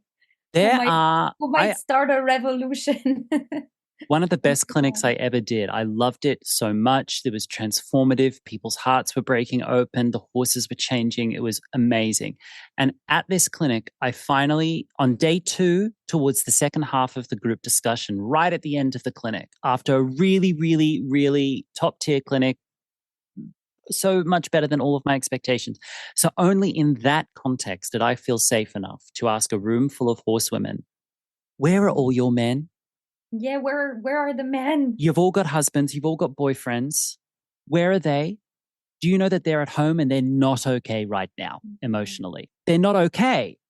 You're here talking about your feelings. Your man is at home feeling his feelings and not talking about it. He's not okay. Why didn't you bring him? Only in that context I feel safe enough to say it. And everyone sort of looked at each other to their left and their right and they said, we wanted a break from our dudes by coming here. We wanted a holiday from him. And I'm like, oh boy.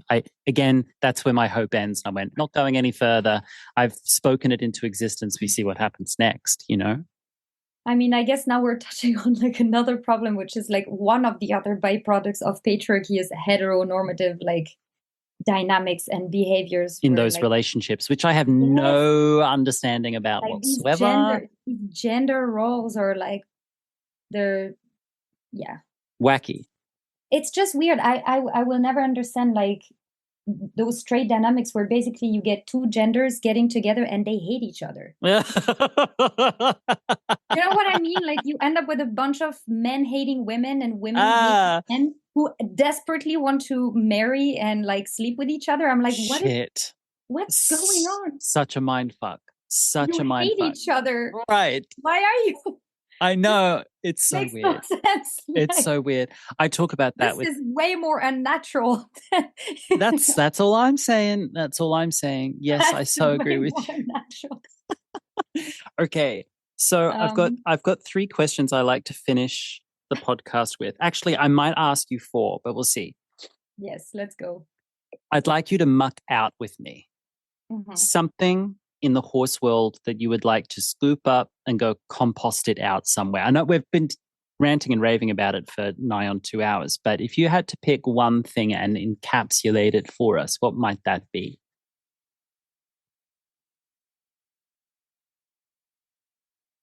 I think it would be the desperate need we all have to find that one miracle recipe that will solve it all with every single horse we come across. Like the need for dogma and simplistic one-fit-all solution that we can slap onto every situation and every individual. I've tried it all. Like since I ended up taking care of horses, I've always been around horses. I've always had horses, like not always, but most of my life.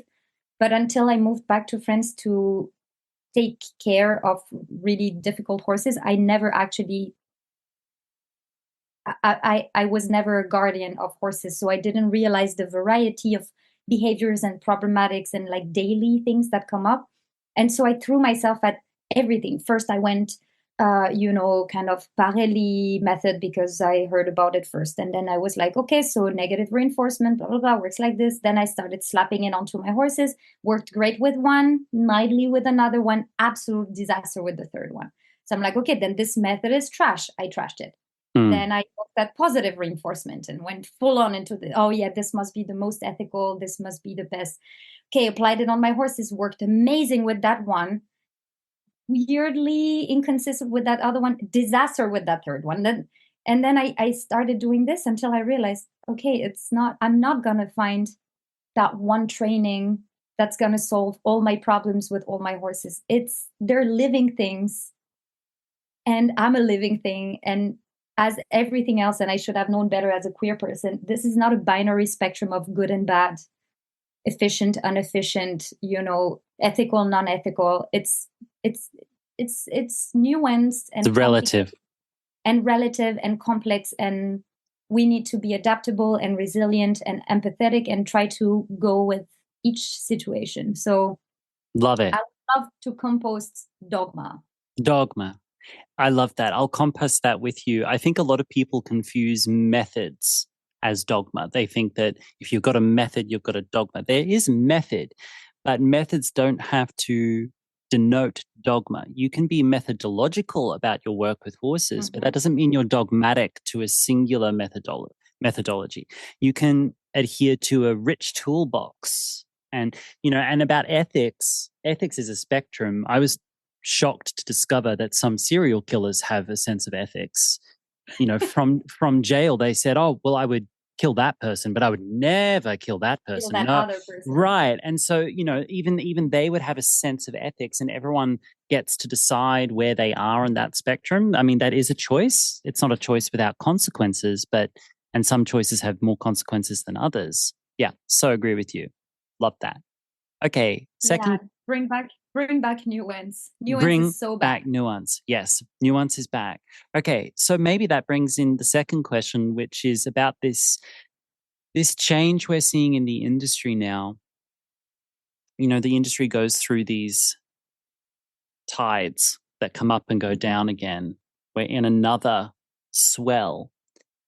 How do you understand this tide of change that's occurring for horse people and horses now?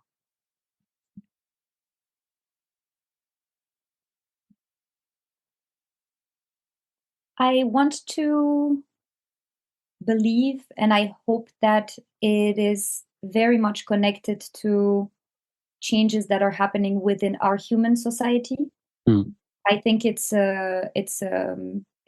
goes in parallel with just human rights and a desire for better equality between humans. And for sure, as this social and political work happens throughout centuries and throughout generations, I think we realize that, all of a sudden, not all of a sudden, but socially and politically, humanity realizing maybe slavery is not that great because, Black people are people. And then we realize, maybe misogyny and patriarchy is not that great because women are people and deserve rights and safety and to be liberated from this. And then, children also maybe. And then we're like, oh, how about animals? And horses have been with us for a long time, for I think 6,000 years or something like this. And we're slowly considering that maybe they need to be treated with decency. And I think it works hand in hand. I think if there's like a queer mantra that says that, no one is free until everyone is free. And I think that includes animals. Mm-hmm. So I don't believe that any of us can be completely safe and completely free until the animals that live alongside us also are free in this sense, or at the very least safe. And right now horses are not safe with us. No, they're one of the least safe animals. Yeah. Yeah. But then you look around and children are not safe and women are not safe. And True. People are not safe. True. And handicapped people are not safe. And people of color are not safe. So I really do believe that this is the same fight. And it has to come from it. It's one of the intersections of the same fight. And the way I'm understanding it is that slowly this postmodern Western led society, because all the conversations we're having, they are very Eurocentric. They only work in a Eurocentric Western world context. I have, for example, a friend who was born in Mongolia in a tribe of nomadic horsemen.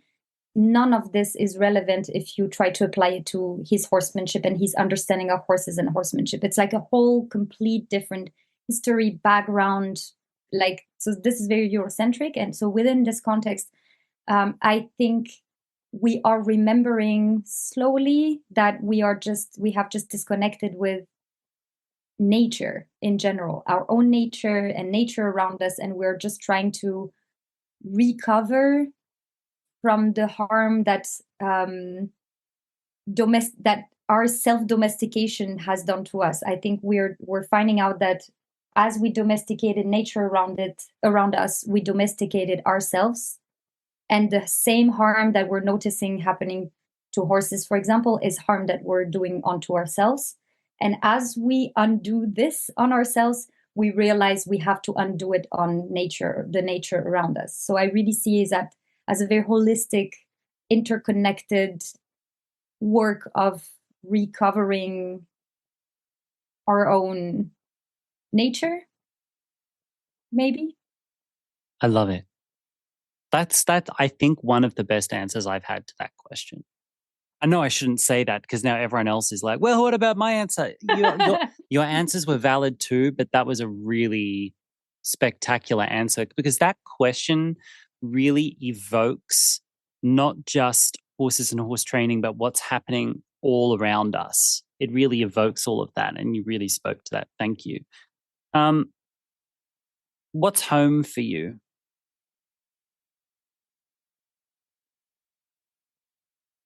Ooh, what's home for me? Well, now for the first time in my life, home actually is a place. And it is this sanctuary that I'm building here in south of France. This really is home. I could have never answered that question a year ago. I've been like a wandering thing for as far as I can remember, but now home is really here. And I'm trying to make it a home also for others, the animals who live here, for the residents, but also for the pass buyers. I'm really, really trying to make this place feel like home, even for people who just kind of transition through it. Beautiful. Is there any question I didn't ask you that you wish I had asked?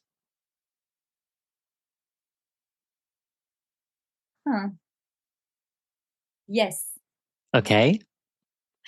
This is going to be very disappointing, but how can people support the sanctuary? Let's plug the sanctuary. See, I usually do that. Plug the sanctuary. I usually do that in the editing portion. I always put in, go support her sanctuary, but do it in your own words. Let's plug the sanctuary. Go. No, ask me a question that will make me plug it. Don't make me do self-promotion. I'm begging you, help me. Well, it is self-promotion, and it's valid self-promotion. All self-promotion is valid, but this is work that you're doing to rescue horses, take care of them in a good way, in a beautiful way in the south of France.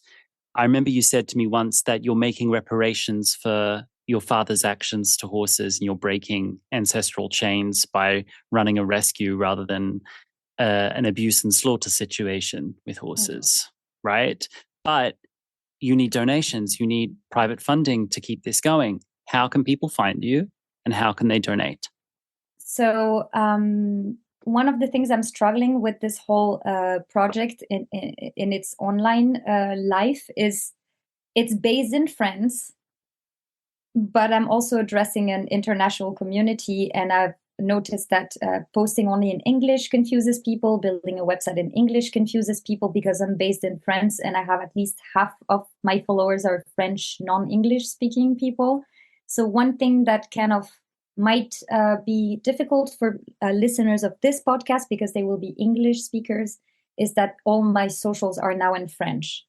But if they're motivated enough to support this project and they're willing to use a bit of the app translation, or they're willing to DM me directly to ask for guidance and all of this, there are different ways to either donate one time, to do like one-time donations on the association's website, which is linked directly on my Instagram page. Or they can also do sponsorships, which is like a monthly donation in support of one specific animal that they've chosen. So some people reach out to me and they ask me, can you tell me about this one and this one and this one? Then I can choose one. Or some people feel like an instant connection just from the pictures or the stories that I've shared. And then people can come here and visit us. There's like a lodge. There's like one separate maisonette that can be rented for longer stays. And then by renting the space, they're financially supporting us, but also they're supporting the liveliness and growth of the space by interacting with the animals, showing them that there are good people out there. Humans are not all bad.